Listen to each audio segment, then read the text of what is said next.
கோயிலுக்கு போய் சாமி கும்பிடுவீங்க தான். ஆனா அதுக்கு முன்னாடி எல்லாம் வீட்டுல இருக்க சின்ன சாமியை கும்பிட்டு தானே போவீங்க. எல்லாத்து வீட்லயும் கண்டிப்பா ஒரு குட்டி குட்டி கோவில் வச்சிருப்பீங்க. அந்த குட்டி குட்டி கோயிலுக்கு நம்ம குட்டி குட்டி திங்ஸ் தான் பார்க்க போறோம்.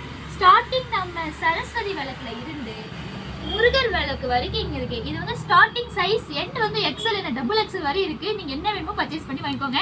ஆக்சுவலா எனக்கு சைஸ் எப்படி சொல்றதுன்னு தெரியல, அதான் நான் ட்ரெஸ்ஸோட சைஸை கம்பேர் பண்ணி சொல்றேன். உங்களுக்கு வேணுங்கிற சைஸை கஸ்டமைஸ் பண்ணி வாங்கிக்கோங்க. செகண்ட் ஒன் வந்து பாத்தீங்கன்னா உங்களுக்கு குட்டி குட்டி குத்து விளக்கு இருக்கு. இது வந்து ஸ்டார்டிங் சைஸ் தான். நம்ம சொன்ன மாதிரி எக்ஸல் டபுள் எக்ஸல் கூட நீங்க வாங்கிக்கலாம். தென் வந்து உங்களுக்கு பிடிச்ச முருகரோட வேல் இருக்கு. எல்லாத்து வீட்லயும் கண்டிப்பா இந்த மாதிரி குட்டி குட்டியா இருக்கும். மேபி உங்க வீட்டுல இல்லைன்னா நீங்க மறக்காம வந்து வாங்கிக்கோங்க. அதுக்கப்புறம் வந்து பாத்தீங்கன்னா நம்ம 6 முகனுக்கு 6 விளக்கு ஏத்துற மாதிரி நம்ம கிட்ட விளக்கு இருக்கு. இதுல மொத்தமா உங்களுக்கு 6 இருக்கும். நீங்க இதுல நெய்யோ எண்ணெயோ எது ஊத்துவீங்க அதை ஊத்தி அழகா பத்தி வச்சுக்கலாம்.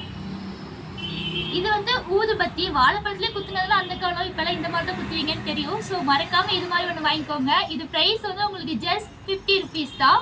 மறக்காம வாங்கிக்கோங்க. வீட்டில் இது வந்து சேஃபாகவும் இருக்கும். அந்த புகையில விழுகிறது இதுக்குள்ளேயே விழுகும்.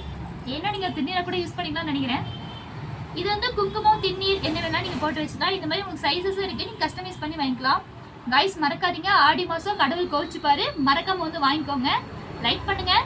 அதுக்கப்புறம் லைக் பண்ணீங்கனாலே எனக்கு போதும். லைக் மட்டும் மறக்காம பண்ணுங்க. கீழே அப்படியே ஃபாலோ அப்படின்னு இருக்கும், அதை ஃபாலோயிங்க மாத்திக்கோங்க. Bye bye.